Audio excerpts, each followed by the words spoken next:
Welcome to another episode of Ministry Matters That Matter.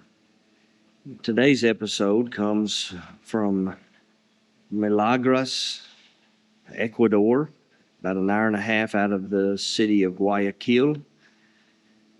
Matthew chapter 7, verse 24, "Therefore everyone who hears these words of mine and acts on them may be compared to a wise man who builds his house on the rock. And the rain fell, and the floods came, and the winds blew, and slammed against the house, and yet it did not fall, for it had been founded on a rock. Everyone who hears these words of mine and does not act on them will be like a foolish man who built his house on the sand. And the rain fell, and the floods came, and the winds blew and slammed against that house, and it fell, and great was that fall." I was asked recently at the free lectures to talk about preaching from Matthew chapter 7, which is the end of the Sermon on the Mount. So I've had these verses on my mind. What you have here is the conclusion of the Sermon on the Mount. This is Jesus' invitation. He's calling them to make a decision. He talks about two roads and two trees and two claims and two builders. There's a wide road, there's a narrow road. It's time to make a decision. If you're going to be on the right road, you need to be listening to the right teachers. So he talks about teachers being like trees, and you need to be fruit inspectors and see what is produced by their teaching. He talks about two claims, that not everyone who calls him Lord is right with the Lord. And so we need to look at ourselves and think about whether we are actually obeying Jesus. He's calling them to follow what he's been teaching. He's been talking in that sermon about how to live upright in an upside-down world. What he's been talking about as relates to his kingdom and what righteousness really looks like in his kingdom, it's very different from what they were hearing and being taught in their culture. And so now he's saying, okay, are you going to listen to me or will you listen to others? Over and over he said, you have heard, but I say, you have heard, but I say, you have heard, but I say. So will they choose the teachers of their culture who do not fully understand righteousness, or will they choose Jesus? And so he's calling them to make a decision in his invitation. So when I finished my undergraduate work, I lived in Israel for the summer. I lived a month in Nazareth with a missionary, Bud Chumley. I lived above the church building there in Nazareth for the congregation of the Lord's Church. I lived a month at the ancient city of Caesarea because I was working on an archaeological dig there for a month. And then I spent a couple of weeks with Bill Clark, who was a missionary in Jerusalem.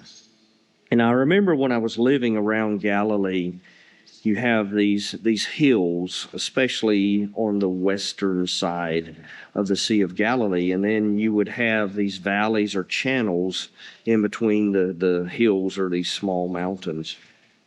And I can remember stopping one day, and you basically had a dry creek bed there. And Bud talked to me about the fact that you're in dry season. It was in the summer.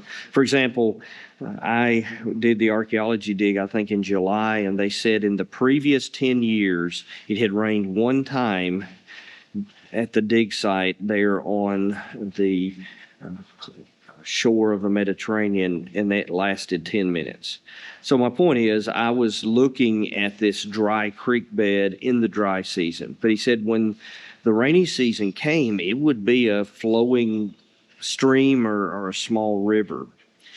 And that's a wadi. That's what would happen, is that during the rainy season, water would come down, not only from the sky, but down from the mountains. And so you would have these currents that ran in between the mountains. And it was interesting when I'm standing there that day. I remember looking up on the ledge. You had this, kind of couple of three hills there. But on one of the hills, there was like a rock ledge. And on that rock ledge was a small community. And I just was, thinking about this passage, that community, they could have built their homes down in that little valley, and it would have been a lot easier They didn't have to climb the mountain. They didn't have to carry their materials up the mountain. Would have been a lot easier to build down in that valley. But they put in the extra work to build up on the side of that hill and to build on that rock ledge. And because they did that, they didn't have to worry about when the rains came. So as we do this episode, I think about last night here in Ecuador, torrential downpour. It's in the rainy season. The camp we are at flooded literally right before we got here. And so there was water standing everywhere. In fact, there had probably been a foot or two of water over everything before we got there. But the waters had gone down, and we'd been about 36 hours without rain, and things were getting better. But then last night, we just had these torrential downpours, thunder and lightning and wind. And I was just reminded of what Jesus said. Now, Jesus was stressing at the end of the Sermon on the Mount the need to obey him.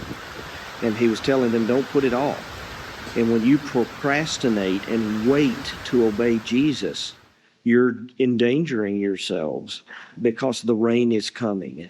And I just want to challenge us as ministers to avoid the habit in general of procrastination. First of all, don't practice it when it comes to obeying Jesus. Don't wait to do the right thing. But also procrastination applies to our lives and ministry. Don't put off making that call that needs to be made. Don't put off making that visit. I put in my calendar not just, appointments I have. I put in my calendar things that need to be done. Send this letter this day. Make this call this day. Make this visit today. Work on your sermon today. Work on this Bible class today. And so there are just certain things that need to be done. Build it into your calendar. Don't procrastinate. Don't put it off because the rain is coming. If you're a student, don't put off those assignments. If you're working on a sermon, don't wait till Saturday. And I can't tell you how many times I've had a student call me the day before a paper's due. Oh, I've got the flu. I can't do my paper. Well, you've known about this paper for 4 months. Okay? The rain is coming. And so it's important in life to not procrastinate. It's important in ministry to not procrastinate. So thanks for what you are doing in the name of the Lord. Remember that ministry matters because the Master matters. Thank you for joining me for another episode of Ministry Matters That Matter.